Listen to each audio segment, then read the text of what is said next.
That's a Cupra. Hello there everyone, welcome back to the channel. My name is Elliot Webber and oh my gosh, another great livery, and I am just going to take a sip of the haters' tears because Nicolas Hamilton is once again back in the BTCC for what will be his second full season in the BTCC. Last year he did a full season, his first full season in touring cars after being on and off for the past couple of years, and I'm very happy he's back. One of the most underrated driver on the grid in my opinion. You know, he is of course, as we know, the brother of 7-time Formula 1 world champion Lewis, and yeah, it's just great to see Nick back on the grid. Also the first and only disabled driver to race in the BTCC. And I think he's still really talented. Yeah, 100% deserves to be on the grid. He doesn't deserve the hate he gets. I think majority of the hate he gets is because he's Lewis's brother. And I think that is just completely unfair. And to people who have been slagging him off, mate, go try and do better than him, because I highly doubt you will.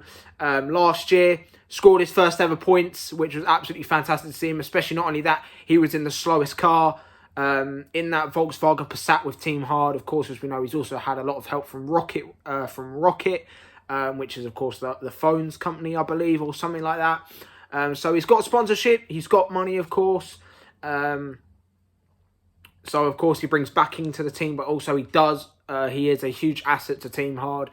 Of course, we know he is nowhere near as talented as his brother. We know that, but of course, he is still talented. And he does deserve to be on the touring car grid. And I'm going to keep saying that.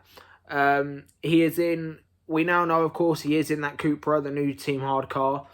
Of course, and he's got very talented teammates with him. He's got Glyn Geddy, Aaron Taylor-Smith, and Jack Goff. So he's got some competition in his team. Of course, we also know that he has got a lot of competition outside of his team.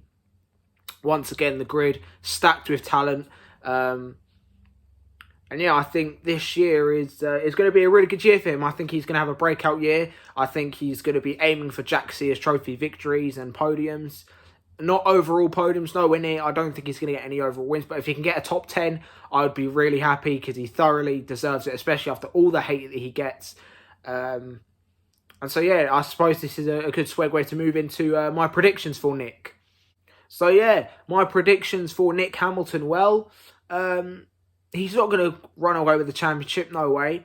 I think if he starts off getting top 20s, then he's definitely going to be, you know, then that would be a good season for him. Just getting consistent finishes, getting consistent top 20 finishes, hopefully getting the points. I'm still praying for that top 10 finish. Maybe even if he's lucky, because of a reverse grid, he gets a top 10, especially at a short track like Knock Hill, or a track where it's hard to overtake.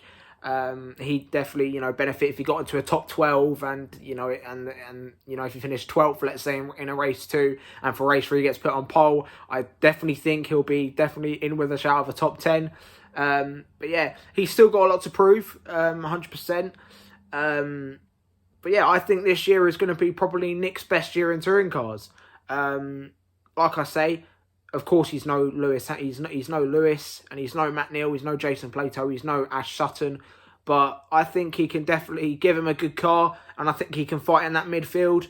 And I think, yeah, if Team HARD are going to be title contenders this year, then I can definitely see him being a rear gunner for Aaron or Jack. But yeah, guys, what do you guys think? Do you think Nick deserves to be on the touring car grid, or do you think he is just another guy with a lot of cash? I certainly think, yeah, he has money, but at the end of the day, money makes the world go around. Money keeps teams alive.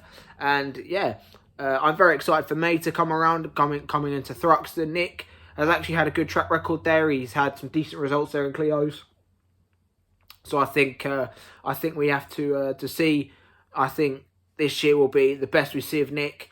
And yeah, so what do you guys think? Let me know in the comments below. If you are new around here, don't forget to subscribe and, of course, like the video. Next week, I have a preview of Dan Cammish versus Harry King in the Porsche Carrera Cup. And thank you guys for watching, and I'll see you guys in the next one. Goodbye.